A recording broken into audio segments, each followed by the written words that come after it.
اعوذ باللہ من الشیطان الرجیم بسم اللہ الرحمن الرحیم لا يحب اللہ الجہر بالسوء من القول الا من ظلم وکان اللہ سمیعا علیما ان تبدوا خیرا او تخفوه او تعفوا عن سوء فإن اللہ کان عفوا قدیرا۔ اللہ تبارک و تعالیٰ نے یہ چھٹا پارہ ہے، اس میں اصول بیان کیے زندگی کے، اور اس سے پہلے کہ میں آیات کی تفسیر آپ کے سامنے بیان کروں، سب سے پہلی بات یہ عرض کروں گا، اور بات کا بالکل بات برابر بھی کسی طرح سے غلط معنی آپ نہ لیں۔ دراصل اللہ تعالیٰ انسان کو انسانیت سکھانا چاہ رہا ہے، ان آیات میں اس کی زندگی کا پیمانہ طے کر رہا ہے۔ ایسے لوگ جو شرارتی ہوتے ہیں، زندگی کے اندر کہیں ان کے ٹھہراؤ نہیں ہوتا، ذرا سی بات میں لڑ جانا، ذرا سی بات پر اپنا لیول خراب کر لینا، ذرا سی بات میں بہت سارے معاملات کو تہس نہس کر دینا، ان سب کو ایک لگام اور ایک معیار، زندگی کا ایک احساس اللہ پیدا کرا رہا۔ اصول کیا ہے اللہ کا؟ اللہ بیان کر رہا ہے لا يحب اللہ الجہر۔ پہلے تو جملہ استعمال کیا کہ اللہ ایسے لوگوں کو پسند نہیں کرتا۔ آپ بات کرتے ہیں شریف لوگوں سے، اچھے لوگوں سے، بھلے لوگوں سے، معیاری لوگوں سے، جن کا کردار ہے، جن کا اخلاق ہے، جن کی زندگی کا کوئی اصل اصول ہے اور مقصد ہے، تو یہ کہہ کر بعض بھائی آپ کی بات مجھے پسند نہیں آئی۔ انسان کیا کہتا ہے؟ بھائی آپ نے کہی تو ہو سکتا ہے اچھی، لیکن مجھے پسند نہیں آئی۔ یہ بات بیان کرنے سے پہلے اللہ اپنے بندوں سے کہہ رہا ہے کہ جو بیان کر رہا ہوں وہ مجھے پسند نہیں ہے۔ آپ کو پسند ہو، آپ کی زندگی میں وہ عطیرہ ہو، آپ اسے بہت اچھا سمجھتے ہو، یہ آپ کے ساتھ ہے، لیکن اللہ کو پسند نہیں ہے۔ کیا اللہ کو پسند نہیں ہے؟ اب سنیے، اگر انسان کے اندر واقعی انسانیت زندہ ہے اور یہ احساس کرتا ہے کہ وہ اللہ اور میں اس کا بندہ ہوں، یعنی میں عبداللہ ہوں۔ عبداللہ کا معنی ہوتا ہے میں اللہ کا بندہ ہوں۔ بندے کا کام ہے کہ وہ جیسے غلام ہوتا ہے نا، اب تو غلام ختم ہو گئے، غلام تو ملکیت ہوتی تھی، یہ پین، یہ پینسل ہے، چاہے جیسے استعمال کروں نہ استعمال کروں، توڑ دوں، کوئی کہنے والا میرے سے نہیں ہے، کیونکہ میری ملکیت ہے۔ ہم ہیں اللہ کے غلام، جہاں کہے گا کھڑا کرنے کے لیے وہاں کھڑا ہونا ہوگا، جیسے ہمیں اللہ کام پر معمور کرے گا وہ ہمیں کرنا ہوگا۔ اللہ نے کہا رکوع کرو تو رکوع کرنا پڑے گا، کہا سجدہ کرو تو سجدہ کرنا پڑے گا، اللہ نے کہا بیٹھ جاؤ تو بیٹھنا پڑے گا، اللہ کہے کھڑے ہو جاؤ تو کھڑا ہونا پڑے گا، اللہ کہے یہ کام کرو تو کرنا پڑے گا، یہ کہے نہ کرو تو نہیں کرنا پڑے گا، چاہے ہمارے کتنے ہی خلاف چلا جائے، ہماری اپنی ذات کے خلاف چلا جائے، ہماری اپنی خواہشات کے خلاف چلا جائے، یا ہماری اپنی مرضیات کے علاوہ ہمارا مال اور کچھ بھی نقصان ہو جائے۔ اب سنیے اللہ تعالیٰ کیا ہم سے کہنا چاہتا ہے جو اللہ کو پسند نہیں۔ لا يحب اللہ الجہر بالسوء، ایک بھی ایسا جملہ آپ کی زندگی سے یا آپ کی حرکات سے اللہ پسند نہیں کرتا، بالسوء، جس کے اندر سو ہو، جس کے اندر نیکی نہ ہو بلکہ بدی ہو، جس کے اندر گناہ ہو۔ کیا نہیں کہا؟ من القولی، یہ نہیں کہ آپ وہ گناہ کریں نہ کریں، یہ نہیں کہا۔ کیا پسند نہیں کرتا؟ یہ سنیں، بالقولی، زبان سے ایک جملہ بھی اللہ پسند نہیں کرتا آپ کا۔ گناہ کے تعلق سے کوئی سطحی بات کریں، اوچھی بات کریں، ایسی بات کریں جس سے سامنے والے کا دل دکھ جائے، کوئی ایسا جملہ نکالیں زبان سے، یا کوئی ایسا فساد اور جھگڑا کھڑا کر دیں جس سے معاشرے کے اندر، سوسائٹی کے اندر، ماحول کے اندر، گھر کے اندر، جماعتوں کے اندر اختلاف پیدا ہو جائے، تو اللہ یہ فرماتا یہ اللہ کو پسند نہیں ہے۔ اس کے ساتھ ساتھ 4-5 رکوع کے بعد اللہ تعالیٰ نے ایک اصول اور بیان کیا، تعاونوا علی البر والتقوی ولا تعاونوا علی الاثم والعدوان۔ یہ بھی اصول بیان کیا اللہ نے قرآن میں۔ لوگوں سنو، تمہیں تعاون کرنا ہے، تعاونوا علی البر والتقوی، کوئی نیکی کا کام ہے یا تقوی اور پرہیزگاری کا کام ہے تو اس میں تو کسی کے ہیلپر بن جاؤ، مددگار بن جاؤ، اس میں تم آگے بڑھ جاؤ، اس میں تو کام کرنے کی کوشش کرو۔ ولا تعاونوا علی الاثم والعدوان، ہاں کوئی بھی کام اگر گناہ کا ہے، نافرمانی کا ہے، عصیان کا ہے، بالکل اس کا سہارا نہ بنو۔ اور تیسری آیت بھی تلاوت میں آج آئی ہے، وہ یہ ہے یا ایھا الذین آمنوا کونوا قوامین للہ شہداء بالقسط۔ اللہ نے فرمایا قومیں کیسے بنتی ہیں، کیسے سنورتی ہیں اور کیسے ان کے اندر اچھائیاں پیدا ہوتی ہیں۔ فرمایا اللہ کے لیے لوگوں قسط والی زندگی پیدا کرو۔ قسط کیا ہے؟ قسط میں بالکل بہت ہی جسے کہتے ہیں گنوار زبان میں، بالکل ایسی کہ ان پڑھ انسان بھی جان جائے۔ ایک انسان کو بلڈ پریشر کا مرض ہے، ایسے وہ ناپتا ہے نا، تو اگر بلڈ پریشر نیچے ہو جائے یا اوپر ہو جائے، دونوں کے اندر ڈاکٹر کہے گا آپ خطرے میں ہیں۔ شوگر کا مریض ہو جائے کوئی آدمی اور ناپی جائے شوگر اوپر ہو جائے یا نیچے ہو جائے، تو کیا کہے گا ڈاکٹر کہ آپ زندگی کے خطرے میں ہیں۔ اللہ یہ کہنا چاہتا ہے اپنی زندگی کا وہ لیول طے کرو، اور یہ زندگی کے اندر وائرس ڈال کر انسان کو سمجھا رہا ہے کہ اگر تمہیں اللہ کی موٹی موٹی باتیں، یہ ٹائٹل اللہ کے سمجھ میں نہیں آتے، تو اپنی زندگی کے ساتھ دیکھو۔ ہم نے وہ زندگی میں بھی ڈالا ہے کہ اب ڈاؤن تمہاری زندگی کے اندر بیماریاں کر کے احساس دلایا ہے، اپنی زندگی سے وائرس نکالو۔ وائرس صرف باڈی کے اس حصے سے کہ آپ مریض سے صحیح ہو جائے نہیں، اپنی سوچ سے، اپنی فکر سے، اپنے کام کے انداز سے، سب سے تمہارے اندر قسط والی یعنی بالکل عدل والی، نہ اپ ہے نہ ڈاؤن۔ غلو نہیں ہونا چاہیے۔ غلو اسلام میں کہیں بھی پسند نہیں ہے، غلو دین میں بھی پسند نہیں ہے کہ آپ نہ تو باپ کا، نہ ماں کا، نہ بیوی کا، نہ بچوں کا کوئی احساس آپ کو نہیں ہے، اور مسجد میں آئے گا اللہ اللہ کر رہے ہیں، بس مسجد میں آگے قرآن پڑھ رہے ہیں، کہ ہم نے تو روزہ رکھ لیا، ہمارے پاس نہ ٹائم نہیں ہے، نہ ہمیں گھر سے کچھ لانے کے لیے، نہ بیوی کے لیے، نہ کس کے لیے۔ یہ قسط اللہ نے لفظ استعمال کیا ہے کہ آپ کی زندگی میں اللہ فرماتا ہے قسط آنا چاہیے۔ کیا کہا میں نے کہ اللہ نے اس آیت میں فرمایا لا يحب اللہ الجہر۔ کیا پسند نہیں اللہ کو؟ کہ زبان سے ایسا برائی کا کوئی جملہ نکالیں آپ جس سے انسان کی زندگی کا ٹھہراؤ ختم ہو جائے، فساد میں بدل جائے، انسان کسی بھی طرح سے اپنی کسی بھی حرکت سے اس طرح کا اگر کام کرتا ہے، یہ اللہ کو پسند نہیں ہے۔ اللہ کو پسند کیا ہے یہ تو تلاش کرنا چاہیے۔ مومن کے اندر کم سے کم یہ حس پیدا ہونی چاہیے کہ اگر اللہ یہ کہہ رہا ہے یہ پسند نہیں، تو پسند بھی تو کچھ ہے اللہ کو۔ اللہ قرآن میں فرماتا ہے ان اللہ یحب المتقین، تقوی پیدا کرو، یہ بات اللہ کو پسند ہے۔ ان اللہ یحب المحسنین، جتنے اللہ نے تم پر احسان کیے ہیں ان احسان کے بدلے دو اور احسان مند ہو جاؤ، یہ اللہ کو پسند۔ ان اللہ یحب المتطہرین، زندگیوں کے اندر پاکیزگیاں پیدا کرو، یہ اللہ کو پسند ہے۔ ان اللہ یحب الصابرین، تمہیں کسی بھی پریشانی میں دقت ہے، صبر کا دامن مت چھوڑو، یہ اللہ کو پسند ہے۔ ان اللہ یحب المتوکلین، ہر چیز پر اللہ پر توکل ٹھہر دو، یہ اللہ کو پسند ہے۔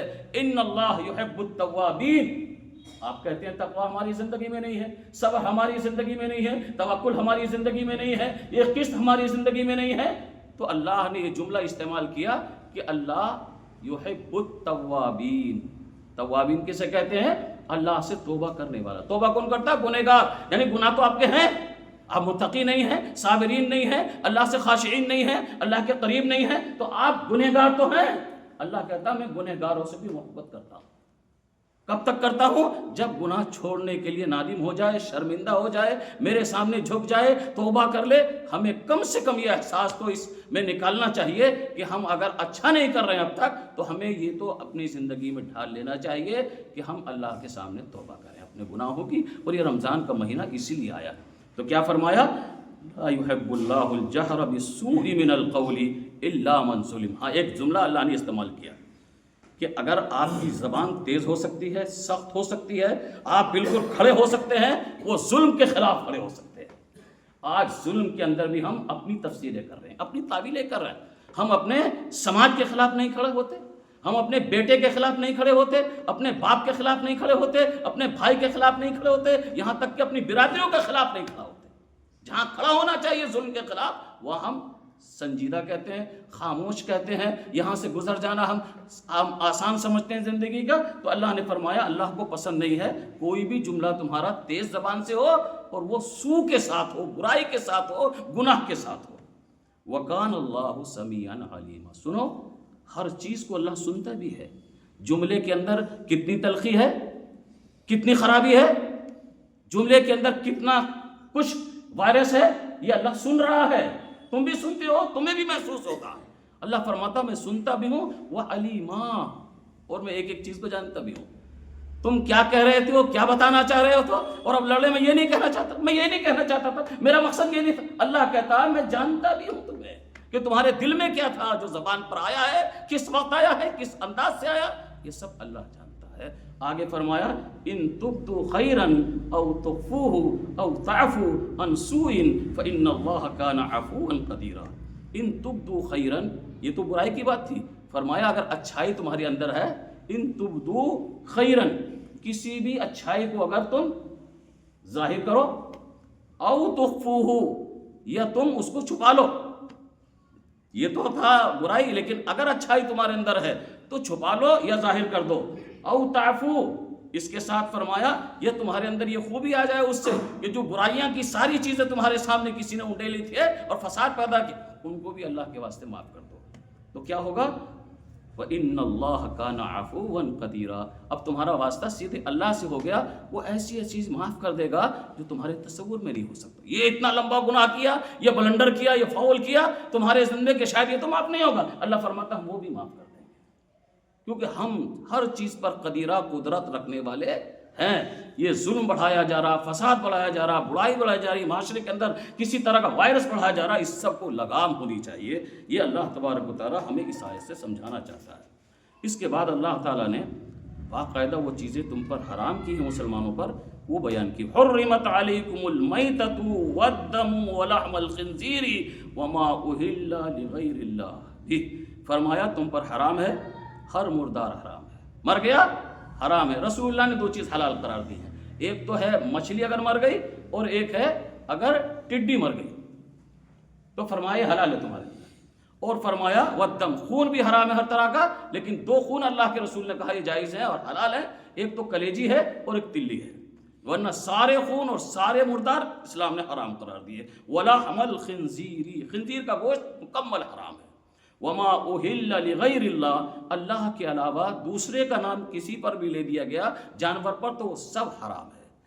والمنخنقۃ، اور وہ جانور بھی جسے گلا گھونٹ کر مار دیا گیا ہو، کوئی بھی جانور ہے اگر گلا گھونٹ دیا اس کا اور مر گیا تو ہمارے لیے حرام ہے۔ والموقوذۃ، اور فرمایا مار مار کر، پیٹ پیٹ کر مار دیا اگر کسی کو تو وہ بھی آپ کے لیے حرام ہے۔ والمتردیۃ، اوپر سے کود گیا یا آپ نے پھینک دیا اس کے بعد مر گیا تو وہ بھی آپ کے لیے حرام ہے۔ والنطیحۃ، آپس میں جانور سینگوں سے لڑ لڑ کر مر گئے تو وہ بھی تمہارے لیے حرام ہے۔ وما اکل السبع، ہاں اگر کسی درندے نے کسی کو پھاڑ دیا، مار دیا تو وہ بھی تمہارے لیے حرام ہے۔ اتنا اللہ غفور رحیم ہے، اتنی حرام کرنے کے بعد کیا جملہ استعمال کیا؟ الا ما زکیتم، ان میں سے کوئی بھی گلا گھوٹا، اوپر سے گر گیا مار مار کے، یہ اس کے علاوہ جو بھی آپ نے سنا وہ اگر مرا نہیں ہے، اس میں جان موجود ہے، آپ تم اگر ذبح کرتے ہو اللہ کا نام لے کر، الا ما زکیتم، اگر تم اسے ذبح کرو گے تو تمہارے لیے حلال ہے۔ آسانی پیدا کی اللہ نے، کوئی جانور بکری اوپر سے گر گئی، مری نہیں، آپ نے اٹھائی اور ذبح کر دی تو اس کا حلال اللہ نے فرمایا۔ وما ذبح علی النصب، اور وہ ہر چیز جو کسی بھی آستانے پر، چاہے وہ غیر اللہ کا آستانہ مزار ہو، چاہے وہ قبر ہو، اور چاہے اس کے علاوہ اور آستانے جو لوگوں نے بنا رکھے ہیں، وہ سب اللہ فرماتے ہیں وہاں کوئی بھی جانور چڑھایا گیا تو تمہارے لیے حرام ہے۔ وما تستقیموا بالازلام، یا فال نکال کر، قرآن نکال کر تم نے کسی بھی جانور کے لیے جوا کھیل دیا ہے اور یہ کہا کہ یہ آیا ہے اس میں، جیسے بہت سارے لوگ تھے کہ ایسے گھمایا، وہ گھمانے کے بعد یہاں آگے سوئی سی آتی نا وہ، یا اس کے علاوہ اور بھی فال کے قرآن کے جو انداز ہیں سب اللہ فرماتا ہے وہ سب تمہارے لیے حرام ہے۔ ذالکم فسق، فرمایا یہ سب تمہارے لیے فسق ہیں، گناہ ہیں، یہ اللہ کے ہاں تمہارے لیے سب حرام قرار دے دیے گئے ہیں۔ اس میں آگے اللہ تعالیٰ نے آسانی پیدا کی، فمن اضطر فی مخمصۃ غیر متجانف، فرمایا ہاں اضطراری کیفیات میں ان میں کہیں بھی آ جاؤ، یہ سب حرام چیزیں اگر اضطراری کیفیات میں آ گئے، لیکن اضطراری کیفیت اللہ نے بیان کی، فی مخمصۃ، آدمی ہے کہ بالکل وہاں اسٹیج پر آ گیا کہ مری جائے گا بھوک سے، بچنے کا نہیں ہے، تو فرمایا تمہارے لیے جائز ہے، لیکن شرط لگائی اس کے اندر غیر متجانفین، کسی بھی طرح کا اس میں اضافہ نہیں ہونا چاہیے، لالچ نہیں ہونا چاہیے، اس میں چاہت نہیں ہونی چاہیے، اس میں لذت نہیں ہونی چاہیے۔ اسی طرح کا جملہ اللہ نے دوسری آیت میں فرمایا، انما حرم علیکم المیتۃ والدم ولحم الخنزیر وما اہل به لغیر اللہ فمن اضطر غیر باغ ولا عاد فلا اثم علیہ۔ یہ بھی اللہ تعالیٰ نے اصول بیان کیا۔ یہ ساری چیزیں حرام کرنے کے بعد اللہ نے فرمایا الا من اضطر، ہاں اگر تم اضطراری کیفیت میں آ جاؤ، غیر باغ ولا عاد، نہ تو اس کی چاہت دل میں ہو اور نہ چاہت کے بعد لپک پیدا ہو۔ شراب تھی پینے کی دی، کہا رہے تو بہت مزے کی چیز تھی، تو میں نے کبھی نہیں چاہا، اب پتہ چلا کہ وہ تو اضطراری کیفیت میں تھی، اب اسی کی عادت ڈال لی آپ نے۔ کھانے کو کچھ نہیں تھا، کسی نے ایسی چیز دی جو آپ کے لیے جائز نہیں تھی، آپ نے کھایا، ارے میں نے تو خنزیر کا گوشت کبھی چکھا ہی نہیں تھا، اس میں بڑی لذت ہے۔ جیسا کہ وہ کہاں امریکہ کے کون ٹاور بتا رہے ہیں کہ وہ بچوں کی کاٹ کاٹ کے کھا رہے ہیں، ان سے تو پوچھو کتنا مزہ اس میں۔ دنیا یہ بتاتی انسان کے گوشت سے زیادہ لذت کسی میں نہیں ہے۔ اب لذت لینے کے لیے، ذائقہ لینے کے لیے اسلام فرماتا نہیں، بلکہ یہ ہے الا من اضطر غیر باغ ولا عاد فلا اثم علیہ، تو کوئی گناہ نہیں ہے۔ یہاں مسلمانوں کو، خاص طور پر علماء کو ایک سو ہو کر باقاعدہ ریسرچ کرنے کی ضرورت ہے، کیونکہ کم سے کم 2 حصے آج ایسے ہیں، باڈی پارٹس ایسے ہیں، جسم کے پارٹس کہ وہ کہاں کہاں پیچ اپ کیے جا سکتے ہیں، اس پر کوئی ریسرچ نہیں چل رہا ہے۔ اور دوسرا، بینکنگ نظام پر بھی بڑا خطرہ منڈلا رہا ہے، کیونکہ جتنے بزنس کرنے والے ہیں وہ بے لگام ہو رہے ہیں یا لگام میں آ رہے ہیں، تو ان کے لیے حلال کتنا ہے اور حرام کتنا ہے یہ بتانے والے ایکسپرٹ آج موجود نہیں ہیں۔ اس پر ریسرچ ہونا چاہیے، باقاعدہ سمپوزیم ہونے چاہیے، اس پر علماء کو بیٹھنا چاہیے، اور نہ بیٹھنے کی بہت ساری وجوہات میں یہ ہے کہ یہ شیعہ ہے، یہ سنی ہے، یہ حنفی ہے، یہ مالکی ہے، یہ دیوبندی ہے، یہ میرا مسلک ہے، یہ تیرا مسلک۔ اسی میں امت کو اتنا کمزور کر کے رکھ دیا ہے کہ قرآن کا بھی صحیح معنی بتانے کے لیے آج ہم تیار نہیں ہیں۔ قرآن مجید کی ان ساری باتوں کے بعد اللہ تعالیٰ نے بہت ساری باتیں بیان فرمائی ہیں، اور اس کے بعد اللہ تعالیٰ نے ایک چیز بیان کی ہے اس میں کہ اے لوگو غلو سے بچو، غلو سے۔ غلو، ایک غلو تو آپ کو یہ سمجھ میں آئے گا، کسی اس کا ایک پرنسپل ہے اور ایک چپراسی ہے۔ افراط و تفریط کو اسلام میں غلو کہتے ہیں۔ چپراسیوں کو آپ پرنسپل کی کرسی پہ بیٹھ جاؤ، یا پرنسپل کو کہو کہ چپراسی کی جگہ بیٹھ جاؤ، یہ زندگی میں اس کے ساتھ غلو ہے۔ دین میں غلو کیا ہے؟ اللہ فرماتا ہے کہ جو اللہ نے فرمایا اس سے اوپر کر دو، جیسا کہ اللہ ہمارا رب ہے۔ کسی بھی بندے کو، جیسے رسول اللہ کو بعض لوگوں نے کہا جو مستوی عرش تھا اتر پڑا ہے مدینہ میں مصطفیٰ ہو کر، انا للہ۔ شیعوں کا عقیدہ یہ ہے اللہ کے رسول معراج پر گئے تو جیسی سدرۃ المنتہا چھوڑی اور اللہ کے رسول آگے بڑھنے لگے تو اللہ کیا دیکھ رہے ہیں؟ جو نیچے علی چھوڑ کے آیا وہ عرش سے اٹھ کے آ رہا اللہ۔ یہ عقیدے ہیں لوگوں کے، ان عقیدوں کو اصلاح کی ضرورت ہے۔ تو افراط و تفریط اور غلو یہ ہے کہ جو اللہ نے جہاں رکھا ہے۔ یہودیوں نے، عیسائیوں نے دونوں غلو کیا۔ یہودیوں نے حضرت عزیر کو اللہ کا بیٹا بتایا اور عیسائیوں نے حضرت عیسیٰ کو اللہ کا بیٹا بنایا۔ اور اللہ نے غلو کا ایک معنی یہ بھی بیان کیا، کیا بیان کیا؟ اتخذوا احبارهم ورهبانهم اربابا من دون اللہ، یہ بھی غلو ہے۔ کہا لوگوں نے اپنے علماء کو دین میں شامل کر دیا، بلکہ اللہ نے دین میں نہیں کہا، اللہ نے کہا کہ لوگوں نے اللہ کے ساتھ کھڑا کر دیا، الہ بنا دیا۔ حضرت عدی مسلمان ہوئے تھے، پہلے یہودی تھے، پھر عیسائی ہوئے، پر اللہ کے رسول کے ہاتھ پر اسلام قبول کر لیا۔ آج کہا اللہ کے رسول یہ آیت میرے سمجھ میں نہیں آ رہی ہے کہ کیا کہ کہہ رہی ہے آیت کہ اللہ کا ہم پلہ اللہ جیسا سمجھ لیا، ایسا کبھی نہیں ہوا، ہم نے اپنے عالم کو اللہ کے برابر کر دیا۔ آپ نے فرمایا عدی سنو اور سچائی سے بتانا، کیا تمہارے عالم نے کوئی بات حلال کہی تو تم نے حلال نہیں مان لی؟ تمہارے عالم نے کوئی چیز حرام کہی تم نے حرام نہیں مان لی؟ کہاں ایسا ہی ہوتا تھا؟ ہم نہیں دیکھتے تھے تورات میں کیا ہے، انجیل میں کیا؟ معاف کیجئے گا، میرے جملے میں کہیں بھی اگر جھول ہے تو میرے بھائیوں اس کی اصلاح کیجئے گا۔ آج مسلمانوں کی اکثریت اسی میں گمراہ ہو رہی ہے۔ یہ میرے مفتی صاحب کی بات ہے، یہ میرے اپنے عالم کی کتاب کی بات ہے، یہ میرے اپنے حضرت کی بات ہے، یہ میرے اپنے امام کی بات ہے۔ اللہ اور رسول اللہ، اللہ کبھی بھی رسول نہیں ہو سکتے، رسول اللہ کبھی نہیں ہو سکتے۔ اسی طرح یاد رکھیے گا، جیسا کہ ہمیں یہ بات اسلام کی سمجھائی گئی ہے کہ قرآن ہے اور قرآن کے بعد رسول ہے۔ قرآن کی تشریح صرف رسول فرمائیں گے، رسول کے بعد کوئی بھی کسی بھی تعلق سے اگر بات کرے گا تو وہ یا تو قرآن کی کرے گا یا رسول کی کرے گا. ان سے ہٹ کر کوئی بھی بات کرے گا تو اللہ فرماتا ہے وہ ہمیں ماننے نہیں ہے, ہمیں وہ قبول نہیں ہے. اور بہت ساری چیزیں آج مسلمانوں میں دین کا نام لے کر استعمال کی جا رہی ہے, یہ عملی زندگی میں اتار دی گئی ہے کہ وہ نہ اللہ کے ہیں نہ وہ رسول اللہ کے ہیں. اس کی میرے پاس اب وقت نہیں ہے کہ میں اس کی تفصیل میں آپ کو جا سکوں, لیکن اتنا بتا کر کہ اگر کوئی بھی اللہ اور رسول اللہ نہیں ہے اور نیچے کی باتوں کو اللہ اور اس کے رسول کا درجہ دیا جا رہا ہے تو ہمیں چھوڑنا پڑے گا, ورنہ ہم انسان بن کر غلو کر رہے ہیں دین کے اندر, اور یہ اللہ فرماتا ہے غلو ہمیں پسند نہیں ہے. بہت ساری آیات ہیں, وقت کم ہے. اللہ تعالیٰ سے دعا ہے کہ اللہ تعالیٰ ہمیں صحیح معنی میں دین کو سمجھنے کی, اس پر عمل کرنے کی توفیق عنایت فرما. میں نے کل بھی کہا تھا, آج بھی اگر کسی بھائی کو بات سمجھ میں نہ آئے یا کوئی بھی اس کے علاوہ سوال ہو تو وہ کر سکتا ہے. میں آپ کے ساتھ جب تک آپ بیٹھیں گے انشاءاللہ بیٹھوں گا. السلام علیکم ورحمۃ اللہ وبرکاتہ.